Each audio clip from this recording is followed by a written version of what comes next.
আব্দুর রহমান বিন আওফ থেকে বর্ণিত আছে যে, বদরের যুদ্ধের দিন আমি সৈন্যদের সারিতে ছিলাম। এমত অবস্থায় হঠাৎ ডানে এবং বামে অল্প বয়স্ক দুইজন যুবককে দেখতে পেলাম। তাদের উপস্থিতিতে আমি নিজেকে নিরাপদ মনে করতে পারলাম না। এমন অবস্থায় ওদের একজন তার সঙ্গীকে এড়িয়ে আমার কাছে এসে বলল, চাচাজান, আবু জাহল কোনটি? আমাকে দেখিয়ে দিন। আমি বললাম, ভাতিজা, তাকে তোমার কি প্রয়োজন? সে বলল, আমাকে বলা হয়েছে যে সে রসূল সাল্লাল্লাহু আলাইহি সাল্লামকে মন্দ বলেছে। সেই সত্তার কসম যার হাতে রয়েছে আমার জীবন, যদি আমি তাকে দেখতে পাই তাহলে যতক্ষণ আমাদের মধ্যে যার মৃত্যু পূর্বে অবধারিত হয়েছে সে মৃত্যুবরণ না করবে ততক্ষণ আমার অস্তিত্ব তার অস্তিত্ব থেকে পৃথক হবে না। তিনি বলেছেন যে আমি তার এই কথার একদম অভিভূত হয়ে পড়লাম। তিনি আরও বলেছেন যে দ্বিতীয়জনও এসে ইঙ্গিতে আমাকে ওই একই কথা বলল। তারপর আমি প্রত্যক্ষ করলাম যে আবু জাহল লোকজনদের মাঝে চক্কর দিয়ে বেড়াচ্ছে। আমি তাদের উদ্দেশ্যে বললাম, আরে দেখছো না, ওই যে তোমাদের শিকার, যার সম্পর্কে তোমরা আমাকে জিজ্ঞাসা করছিলে।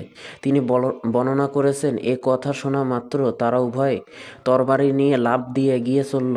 সেই কুখ্যাত নরাধমকে হত্যা করে রসূল সাল্লাল্লাহু আলাইহি সাল্লামের নিকট প্রত্যাবর্তন করল। নবী করিম সাল্লাল্লাহু আলাইহি ওয়াসাল্লাম, তোমাদের উভয়ের মধ্যে কে তাকে হত্যা করেছ?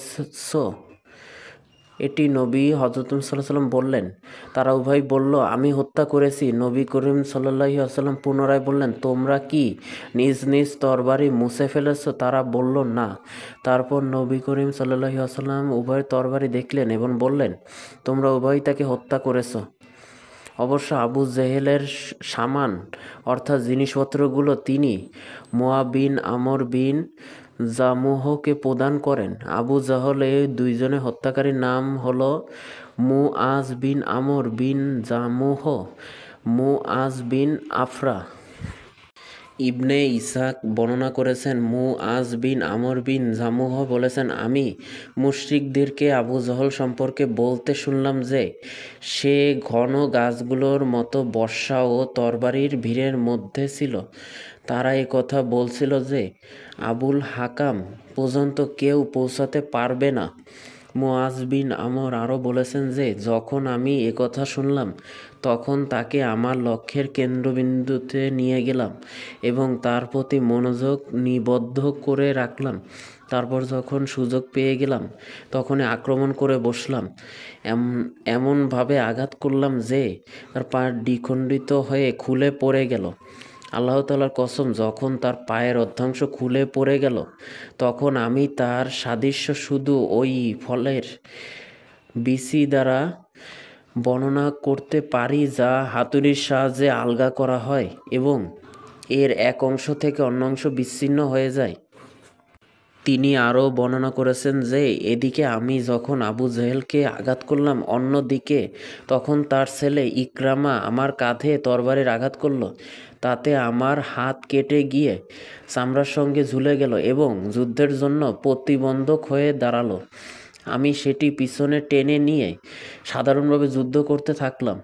কিন্তু সে যখন আমাকে খুবই কষ্ট দিতে লাগলো তখন আমি তার উপর আমার পা রেখে জোরে টান দিয়ে তাকে বিচ্ছিন্ন করে ফেললাম। এরপর আবু জহলের নিকট পৌঁছে যান মুআজ বিন আফরা। তিনি তাকে এত জোরে আঘাত করেন যে তার ফলে সে সেখানেই